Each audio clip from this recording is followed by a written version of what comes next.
Bonjour et bienvenue à tous et à toutes pour une nouvelle vidéo Ask Léo sur la chaîne YouTube Inspire Potential. Aujourd'hui, on va voir ensemble certaines des questions que vous avez postées dans les autres vidéos et je vais vous répondre pour vous aider à continuer votre pratique et surtout continuer à poser vos questions en commentaire dans ces vidéos pour que je puisse continuer à vous donner quelques conseils. Allez, c'est parti. Première question. Les meilleurs moments pour pratiquer la respiration Wim Hof dans la journée et quelle durée? Alors, Wim Hof en personne conseille les matins à estomac vide avant de manger, de faire les petits déj si vous le faites, pour pratiquer la respiration Wim Hof. C'est les meilleurs moments. Les matins, on se réveille, on fait notre pratique des respirations estomac vide. Et après, on peut manger. Ceux qui font le jeûne intermittent, vous restez à jeun. Ça optimise encore plus la chimie du corps. Et vous continuez votre journée. Wim Hof, après, il dit, vous pouvez faire la méthode Wim Hof et la respiration Wim Hof aussi à un autre moment dans la journée. Par exemple, un moment où vous vous sentez particulièrement stressé ou fatigué. Et ça, c'est des choses que je fais aussi de temps en temps et ça aide. Sinon, une alternative que j'ai mis en place avec certains de mes étudiants, c'est de la pratiquer les soirs. De façon plus douce, bien évidemment, sans forcer, en pratiquant la respiration par le nez, pour faciliter le sommeil. On équilibre le système nerveux autonome et cela facilite et améliore la qualité du sommeil. Donc c'est une possibilité. La durée.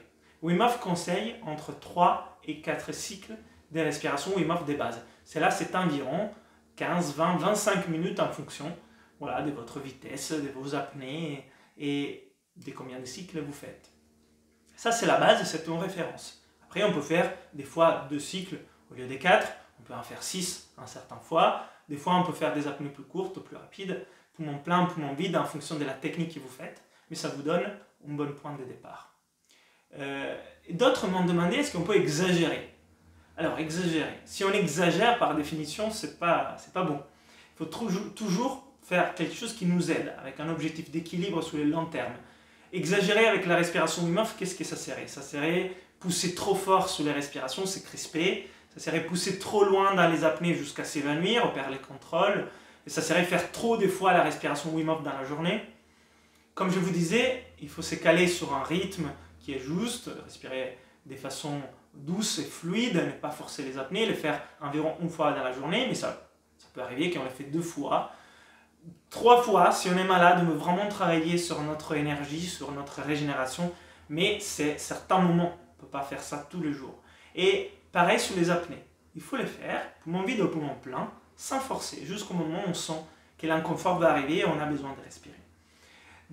Pour toutes les pratiques, que ce soit la respiration, que ce soit l'effroi, que ce soit les mouvements physiques et l'entraînement, que ce soit autre chose, si on exagère, par définition, c'est pas bon.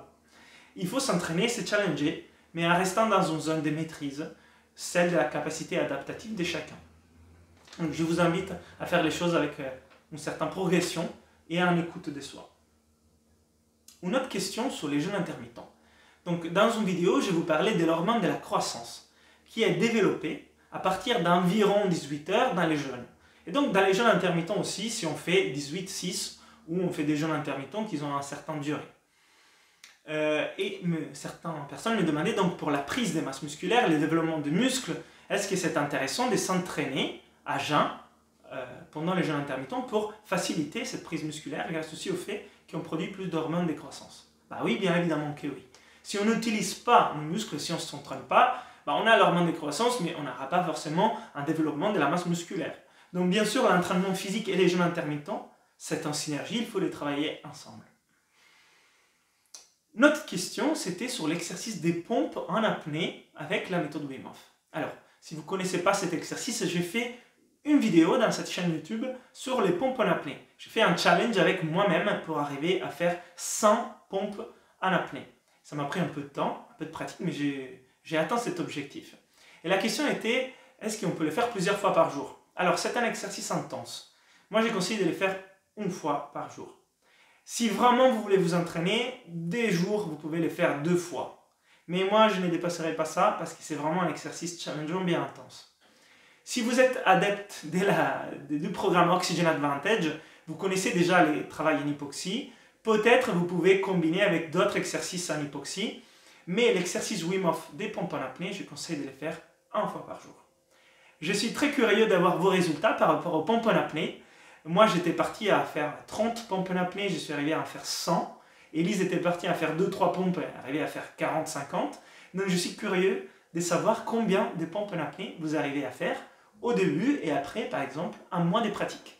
Postez ça en commentaire et je vais voir votre progression. Dernière question, pour les sprints en course à pied, ça pourrait être aussi à vélo ou autre, quelle technique de respiration? Alors, c'est une question intéressante et aussi un peu, comment dire, technique. Parce que je peux vous donner 2 techniques de respiration, mais pour 2 objectifs différents. Pour s'entraîner à être plus performant dans les sprints, je vous conseille les protocoles d'hypoxie intermittente hypercapnique du protocole Oxygen Advantage.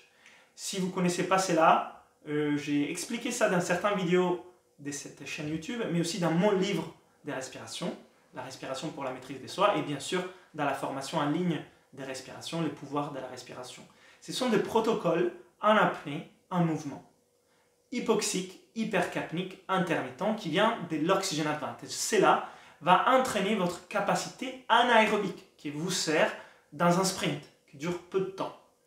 Et ça va vous faire gagner en capacité à gérer la forme et à retarder la fatigue musculaire. Ça, c'est vraiment génial et ça fait vraiment une différence par rapport à l'avoir essayé moi-même sur des efforts à haute intensité comme un 400 mètres sprint. Mais pendant la course, ce que je vous conseille comme technique, c'est plutôt une technique type Wim Hof. Juste avant de démarrer votre sprint et pendant, si vous ne le faites pas en apnée, si ce n'est pas un 100 mètres sprint, d'utiliser une respiration forte, une respiration profonde, une respiration grande comme la respiration Wim Hof. Et c'est là, ça va vous aider à continuer l'oxygénation et évacuer l'acidité dans les muscles pendant un effort à haute intensité comme un sprint. Donc voilà, j'espère que ces questions vous ont aidé.